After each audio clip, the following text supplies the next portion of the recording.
What's up guys, my name is Aaron. This is going to be my review of Indigo by River Tiber. River Tiber is a Toronto singer producer. He was featured on No Tellin' by Drake, so he kind of has a little bit of buzz going on for him. I never really listened to him outside of that song. I've heard his name and stuff, but I haven't really listened to him, so this was my first time listening to a project of his. I thought the album was pretty good. I didn't think it was amazing, but I thought it was pretty good. I liked the mood. It was very chill. He has like a really soothing, soulful voice, and then the production was really downbeat and kind of sad. It reminded me of artists like Jameson, How to Dress Well, and Ink. They're like really moody alternative R&B with white dudes. It kind of reminded me of that type of subgenre of R&B. This album has roots in R&B, electronic music, jazz, and hip-hop. The production is very woozy and spacey with like the synths that go on in the song. And the production, like I said, is very chill and downcast. It kind of reminds me of like if you're like in a big city or something like that at night and it's really raining and stuff when you're driving out around and stuff like that. It reminds me of that type of mood. Kind of similar to Drake's music. In its more exciting moments, I love the jazzy production that he has with the kind of downcast production too. Barcelona, which is probably my favorite song. I love the wonky feel that the song gives off with the jazzy drum production that the song has. The kind of off-tune guitars that are playing throughout the track, and then the emotional strings that come on too. I really love how like emotional and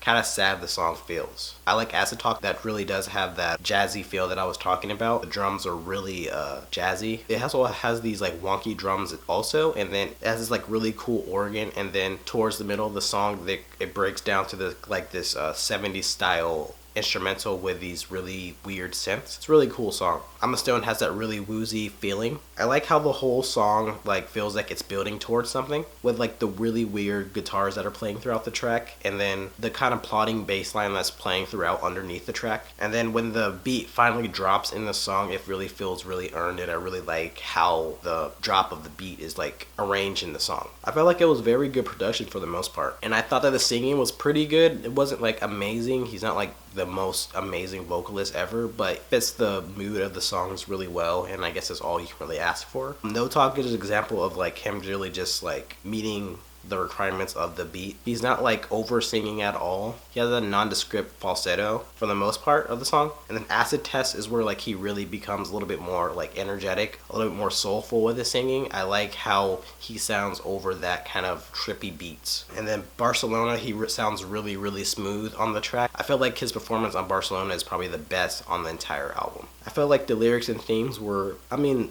they're pretty generic for this type of music. It was just relation problems and just like what he's going through in life and stuff. If you've heard anybody else that's been doing this type of music in the last few years, you know what you're gonna get with this album, like lyrics and themes wise. I felt like this album did kind of feel a little bit like samey, like it was kind of repetitive. Outside of the jazzier tracks, it doesn't really like differentiate itself from any other artists like Jameson, How to Dress Well, or Ink. It's just very kind of in that lane. I feel like more distinctive singers or rappers and like a little bit more different production would have helped the monotony of the album. And I felt like there were some lackluster songs too. I could have done one with the song Midnights and Flood. But overall, I like the album. I like the kind of woozy, chill production that the album has to offer. I like the singing too. It's not like overpowering or anything like that, but it's not like terrible either. It's kind of in the middle, and I like the kind of groove that he finds himself in for the most part of the album. It had typical lyrics that you would expect from this, but they were pretty effective for what he was going for in the mood of the song and stuff like that. The only thing I would knock this album for is that it was a little bit repetitive. I felt like it was kind of generic, and you could have kind of differentiate himself from like any other artists that are doing the same thing. And I feel like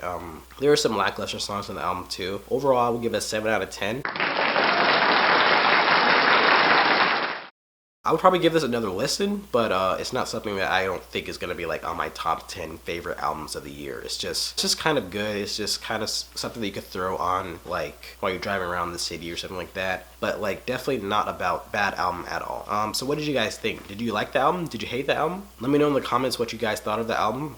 Thanks for watching, and I hope you enjoy the review. Thanks guys. Bye.